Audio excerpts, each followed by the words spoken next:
Hello, everybody, and welcome back to Sports Trends. And you guys are watching our England versus Pakistan series coverage. And today we are here with Nasar and Haaris, and we're going to be doing this post-match analysis for today's day's play. So, welcome, guys. And thanks very much for having us. Exciting day to talk about. Yeah. So, what are your thoughts on today? How did Pakistan play out? Man, I mean, look, they will feel quite confident going at the end of the day. Nose is definitely ahead in the game. And the big real difference is the small sessions that they were able to win. You know, that definitive part to me when the new ball came in for England, we were at kind of a struggling situation there where, wicket had fallen. Yes, you had a couple of early overs where you got some runs in, but we were about 210 for 5. And at that point, the game could have gone in any direction over there. But to me, I mean, we can talk all day about how good Shan Masood looked his entire innings and how composed he was and how amazing his 100 was. But for Shadab to come in there and really up the tempo and get those runs flowing and really push England onto the back foot with his running especially, I think that's what's going to end up making the difference. And we capitalized on that in the end of the day with our bowling. Yeah, I'd have to agree with Haaris on that. The fact that when Haaris came in and he just, sorry, not Haaris, Shadab came in. Shadab came in and Shadab just started knocking around and they were just running. They're taking on the throws. They're almost daring England to hit the wickets. And England started fumbling. They had overthrows. Pakistan started getting doubles through those. And in a way, you saw that same thing happen with England. When they were struggling, Ollie Pope came in and he did almost the exact same thing. He was nudging around, getting quick singles. The only reason maybe England got to 92-4 at the moment was because Ollie Pope ended up playing that sort of way. That sort of counter-attacking, but with a calculated risk. Mm-hmm. So Babar Azam, after all the praise he got yesterday, today he got out in the first over. I mean, I think it's the way he got out is good because he's not going to make the same mistake later on in the series going for the drive. It's the way that if you look at the balls that were bowled to him before that, they were setting him up for that drive, and I think it was a really good setup to get him out on that ball. But Asad Shafiq, once again, he's not getting runs and he's keeping a spot in the team. So what do you guys have to say on Asad Shafiq's form? I'm just gonna be like straight up. Asad Shafiq does not start off series well, and by the second game. In the second game, somewhere he will have a score. I can tell you that now. I don't think he'll perform that well. Innings and it's a dead rubber, maybe. Yeah, the only time 50 seems to score. Look, Fawad Alam missed out, but I guess he's waiting for his selection. He played okay in the practice games as well, so maybe it's time we give him a chance.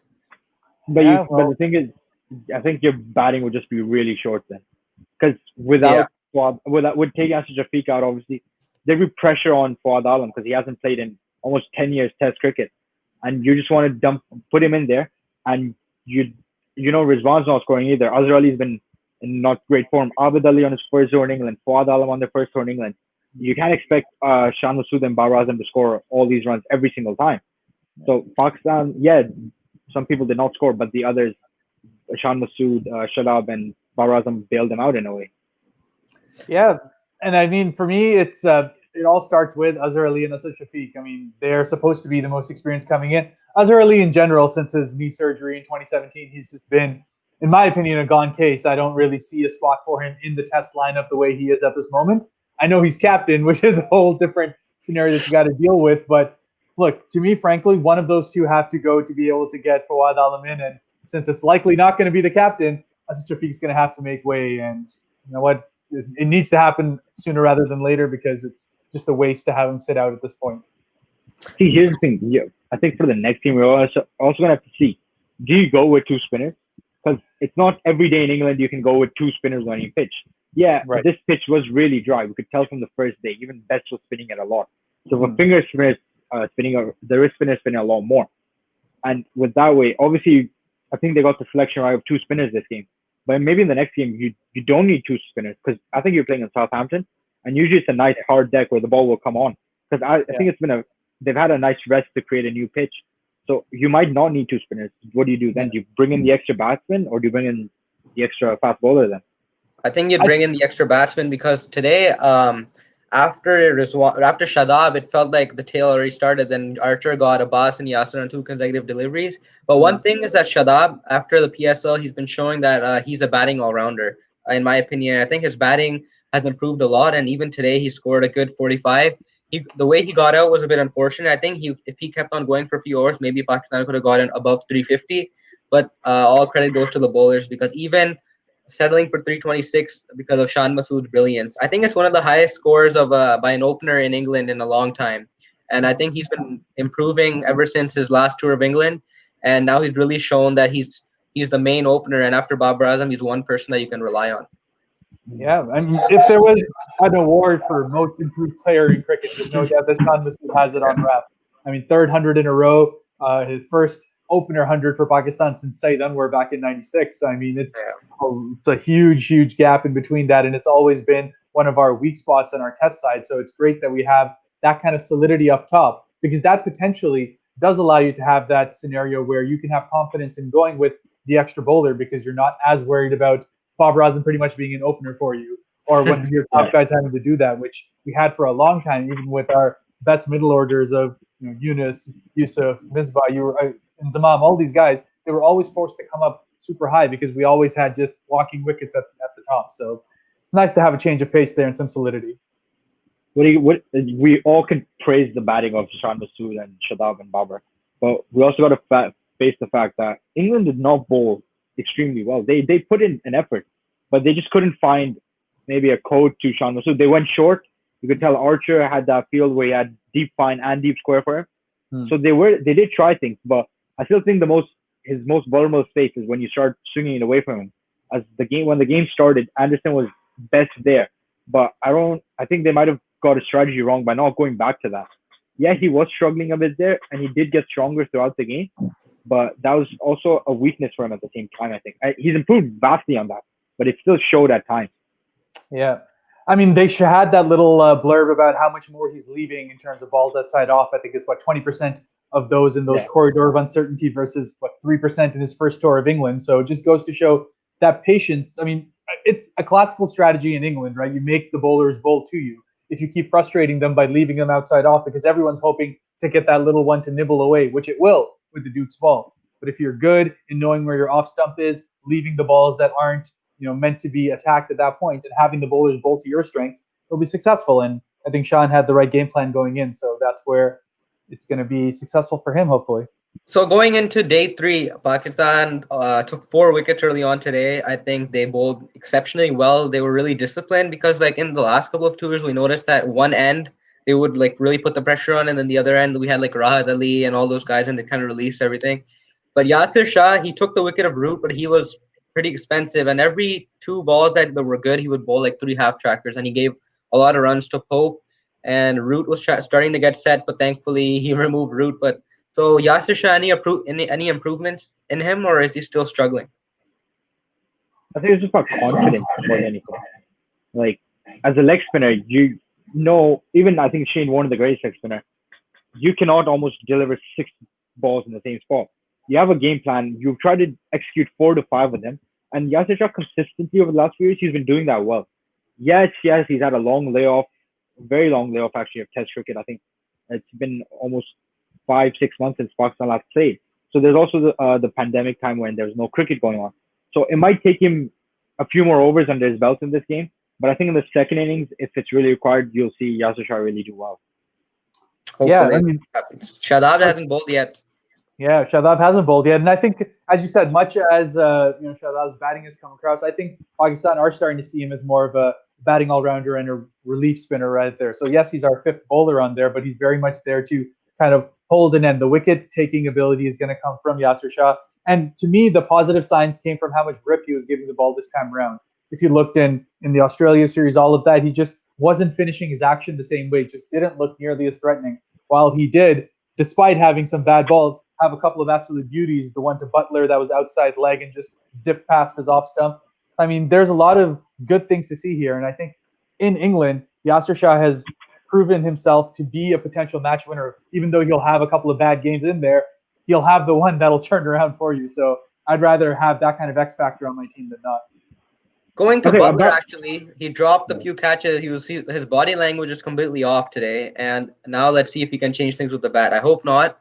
But what do you guys see? Do you guys see a Butler special coming or what?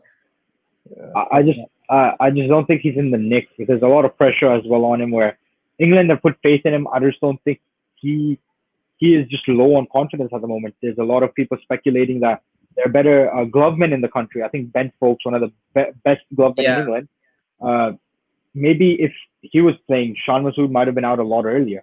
The game could have been changed, especially as a keeper. You have a very important role of how you run, because we all know the saying, catches win matches. And if he had taken those, it could have been a completely different game. Pakistan could have maybe scored only 200 or less than 200. So Amir Bhai is saying Shadab actually threw his wicket. Pakistan need to book England team within 200 to have a chance. I agree. I think they could have got into at least 350. Shadab played a wild shot out of nowhere. I think he wanted to hit Dom Bess out of the attack. And that's one thing I was thinking when Shadab was batting. He was rotating the strike really well. And with Shan Masood, they had a really good chemistry because Shan Masood is fit and he's really good through the wickets, and Shadab was doing the same. And if they stayed for a bit longer, I think Pakistan could have gotten above 400. But if they got in above 400, then they wouldn't have the chance to bowl and get 4 wickets. So, yeah, no, I mean, look, at the start of the day, if Azhar Ali was told you scored 326 batting first on here, I think they would have taken it 10 times out of 10. It's just, yes, there's a room for improvement as far as Shadab's concerned, but I think by and large, that was, to me, a match-turning partnership. And as far as I'm concerned, the 200 is a great goal to have in terms of us really putting our foot on their neck, but I don't think that it's necessarily that if we don't get him for 200, we don't have a chance. But as far as Butler is concerned, it's always one of those where Butler likes to show up against Pakistan. He's had a 50 right in the previous test coming in, so he's got at least a little bit of runs under his belt now. So I think for us, we really do want to get him early because when he gets in confidence, the rest of England kind of just picks up and feeds off that. So get him as early as possible, in my opinion. I also think that with all this going on, Pakistan should not be too worried about getting him out on 200, but they should also think about how much they would be comfortable giving them in the last inning. And I think if you give England about 200 to chase, maybe in the final inning on a day 4, day 5 pitch, especially with the openers going to be under pressure where none of the top 3 scored. Joe Root was also out of form. Ben Stokes might not walk down the track like he did this time. So it might be a different approach with even Yasir Shah, where the ball will turn a lot more than we've seen already, hopefully. And same with Shadab, who will be coming into the game. But I just got one question for you guys. If you guys believe Shadab is more of a batting all-rounder, for him, the next step, don't you think it would be batting in the top 6, though? Like, for him to be there, he's got to bat in the top 6. Yeah, I agree. I think maybe you should send him above Rizwan if you want to develop him as a batting all-rounder, because Rizwan, he struggled a lot today. I know he's a better player than that, but the moment he came in, I guess he played like 40-odd balls and scored 9. And Shadab came and he was playing like on a different. It looked like he was playing on a different wicket. So maybe sending him above Rizwan, maybe at 6 or something like that. But it all depends on Misbah and the management. And I don't think they're going to make any changes in the batting order in this game, at least. Yeah, I mean, I'm okay with Shadab coming at 7. I think it's a good spot where you can have a guy who's kind of like your utility cricketer on there, right? Yes, your batting all-rounder is there, but it's just one of those things where if you look at some of the great all-rounders of the past, it's just a situation where we can get to a scenario where we have his utility on the field and with the bat kind of changing things around. So I think it's a great spot for Shadab to be in, and Pakistan should be feeling very luxurious to have him there. Yeah. So if I ask you guys, what total should Pakistan aim to restrict England for? 250, less than 250 max. I think the fact that England also are going with 6 batsmen, so Woakes is not in the greatest form. If they bowl well tomorrow morning, 200 is possible. 220 maybe. I'll say try and keep him under 220. And Nasar, you predicted that England was going to win 2-1 right before the series. So any changes in your prediction or what? Look, first game England. We'll see. I'm going to stick to it. I'm going to stick to it. What about you, Haaris? I said 1-1 to begin with, so I'm still going with 1-1 on the series. All right, 1-1. I hope Pakistan can win 2-1, and this is going to be an interesting game. Let's see how Pakistan can take it tomorrow. If the first hour is going to be important, if they can break this partnership, especially Pope because he's batting really well. Butler, I'm not that sure. He's low on confidence, but you need to get them out. Otherwise, the second innings is going to be a challenge for Pakistan to bat as well, and you never know when a collapse is coming. So yeah. Nasser, you want to wrap it up? Yeah, I think, guys, it was a great day of cricket, and I think we all enjoyed it, especially as Pakistani fans. Maybe not all those English fans might have not have had a great day. And I want to say thank you to Haaris and Arham, obviously, for coming and joining us at this time. Also, make sure you guys join us again later at 9:30 Eastern time, where we'll have all our guests and all our everyone on the talk show, on the Sports Talk. And as of this moment, I just want to say thank you very much. And I hope to see you later on tonight. And have a good day. Allah Hafiz. Thanks. Allah Hafiz. Take care, guys.